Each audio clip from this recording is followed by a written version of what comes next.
My name is Lynne M. Thomas, and I'm the curator of rare books and special collections and the head of special collections in the university libraries at NIU. Part of my responsibilities with the collection here at Northern is that I archive the literary papers of over 70 science fiction and fantasy writers. In my not day job, I am the current editor-in-chief and publisher alongside my husband of an online magazine called Uncanny Magazine, where we publish science fiction, fantasy stories, nonfiction, and poetry. I participate in 2 podcasts, one called the SF Squeakcast, and the other podcast that I'm involved in is called Verity, and that is a Hugo-nominated Doctor Who podcast where 6 women from around the globe get together and gossip and talk about Doctor Who because that's what we're interested in.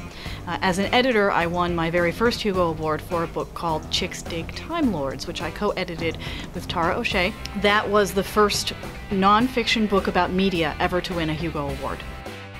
One of the things that, from a literary standpoint, we love to do is get tied to this notion of sort of the genius writer who just, the work emerges fully formed from the tops of their heads and it's geniusy and wonderful.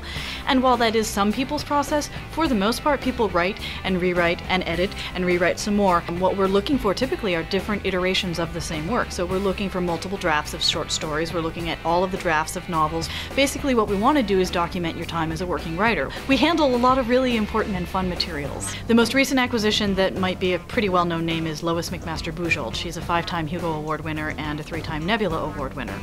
We also have the papers of Fred Saberhagen, Elizabeth Bear, Scott Lynch. We have the personal library of Terry Windling, along with the beginnings of her papers as well. I believe at some point I will have a portion of Jay Lake's colon. Jay Lake passed away from colon cancer, and one of the things that he did was he had a portion of his colon that was removed, kept in formaldehyde. We have a barf bag from an airline flight that E.E. Knight put into his papers because he had an idea for a story while he was sitting on a flight and the only paper he could find handy was a barf bag.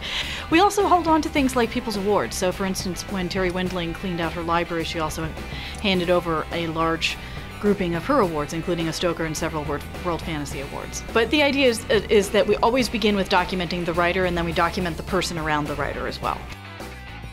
Well, if young people are interested in getting involved in science fiction, there are a lot of different ways to do it. The easiest way, of course, is just to read a whole lot of it and consume a whole lot of it and to begin writing it. I mean, there's nothing that stops you from trying to tell your own story. The other thing is that there are plenty of research libraries, including our own, that have significant collections of science fiction materials. All of our materials are openly available to the public. Once you come in and you get registered and set up, you can come and look at our materials to your heart's desire. You could learn about the history of science fiction, you could attend science fiction conventions, and you can get discussions about books at your local library as well.